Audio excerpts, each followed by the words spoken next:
NDA से अलग होकर जनता दल यूनाइटेड ने राष्ट्रीय जनता दल समेत कुछ पार्टियों के साथ मिलकर गठबंधन तैयार कर लिया है। जेडीयू से आरसीपी सिंह की विदाई के बाद भले ही सियासी हलचल तेज हो गई थी, लेकिन खबर है कि इसकी पटकथा महीनों पहले ही लिखी जा चुकी थी, जिसके तार कांग्रेस की अंतरिम अध्यक्ष सोनिया गांधी से जुड़ रहे हैं। सूत्रों के हवाले से बताया गया कि सोनिया गांधी और नीतीश कुमार के बीच हुई फोन पर बातचीत में यह स्क्रिप्ट तैयार हो गई थी।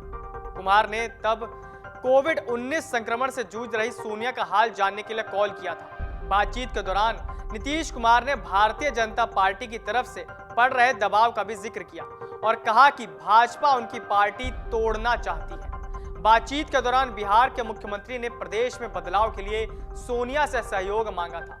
तब कांग्रेस प्रमुख ने उन्हें राहुल गांधी से भी बात करने के लिए कहा था। इसके बाद कुमार ने तेजस्वी यादव का रुख किया और राहुल से संपर्क साधने के लिए कहा। वही राजद नेता भी तत्काल वायनाड सांसद से बात की थी। खास बात है कि इस संपर्क के बाद राहुल ने भी पार्टी के प्रदेश प्रभारी भक्त चरण दास के साथ संपर्क में रहने पर सहमति जताई थी। इन चर्चाओं के बाद बिहार की राजनीतिक किस्मत लिखी गई थी। खबर है कि नीतीश बहुमत के आंकड़े को हासिल करना चाहते थे ताकि भाजपा उनकी सरकार न गिरा सके। इसके लिए उन्होंने शांत रहकर संख्या बल 164 पहुंचाने का इंतजार किया और आंकड़ा यहां तक पहुंचाने में वाम और कांग्रेस का भी योगदान रहा। जदयू नेताओं ने इस बात के भी संकेत दिए हैं कि आरसीपी सिंह के पार्टी छोड़ने के चलते भी भाजपा के साथ संबंध खराब हुए हैं। इसके अलावा नीतीश की पार्टी के नेता लोक जनशक्ति पार्टी के नेता चिराग पासवान की भूमिका को लेकर भी चर्चाएं करते रहे हैं। साथ ही उन्होंने संकेत दिए हैं कि जदयू जिन सीटों पर लड़ रही थी वहां उनके उम्मीदवार उतारे जाने से पार्टी को नुकसान पहुंचा था।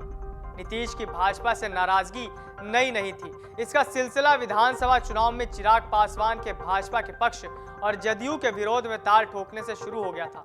भाजपा के मुकाबले जदयू के आधी सीटों पर सिमटने, सरकार चलाने में फ्री हैंड नहीं मिलने, विधानसभा अध्यक्ष और भाजपा प्रदेश अध्यक्ष के लगातार सरकार पर हमला करने से नीतीश की नाराजगी बढ़ गई। नाराजगी के बीच जब आरसीपी सिंह केंद्र में मंत्री बने तो नीतीश का सब्र टूट गया। जदयू नेताओं का कहना है नीतीश की सहमति के बिना आरसीपी मंत्री बने। बाद में नीतीश ने उन्हें राज्यसभा का टिकट नहीं दिया तो उन्होंने जदयू विधायकों से संपर्क साधना शुरू किया।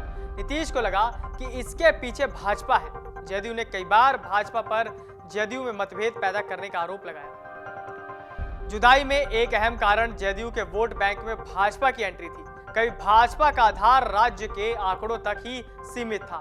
हालांकि बाद में पार्टी ने दलितों और गैर यादव पिछड़ों में भी अपनी पैठ बढ़ाई। महादलित और गैर यादव पिछड़ा के साथ पसमानदा मुसलमान जदयू के कोर वोटर रहे हैं। भाजपा से गठबंधन के बाद भी पसमानदा वोट जदयू को मिलता रहा, लेकिन राष्ट्रीय परिदृश्य पर मोदी के आने के बाद ये वोट बैंक राजद में चला गया। वहीं जदयू के दूसरे वोट बैंक में भाजपा ने घुसपैठ कर ली। इससे नीतीश परेशान थे, लिहाजा उन्होंने एनडीए से गठबंधन तोड़ने का फैसला कर लिया और महागठबंधन से नाता जोड़ लिया। नीतीश के सामने सबसे पहली और सबसे बड़ी चुनौती बेहतर सरकार चलाने की है। राजद के साथ सरकार चलाने का उनका अनुभव बेहद कड़वा रहा। खासतौर से कानून व्यवस्था और भ्रष्टाचार से जुड़े सवाल नीतीश को असहज करते रहे हैं। फिर तेजस्वी समेत राजद के कई नेता भ्रष्टाचार के मामले में केंद्रीय जांच एजेंसियों के निशाने पर हैं। इसके अलावा लालू परिवार में अरसे से सत्ता संघर्ष भी चल रहा है। ऐसे में आने वाला समय नीतीश और इस सरकार के लिए चुनौतीपूर्ण होगा। डाउनलोड करें अमर उजाला ऐप और पाएं खबरें लगातार। अगर आप ये वीडियो YouTube पर देख रहे हैं तो हमारे चैनल को सब्सक्राइब करें और बेल आइकन को दबाना ना भूलें। अगर आप Facebook पर ये वीडियो देख रहे हैं तो हमारे पेज को लाइक करें।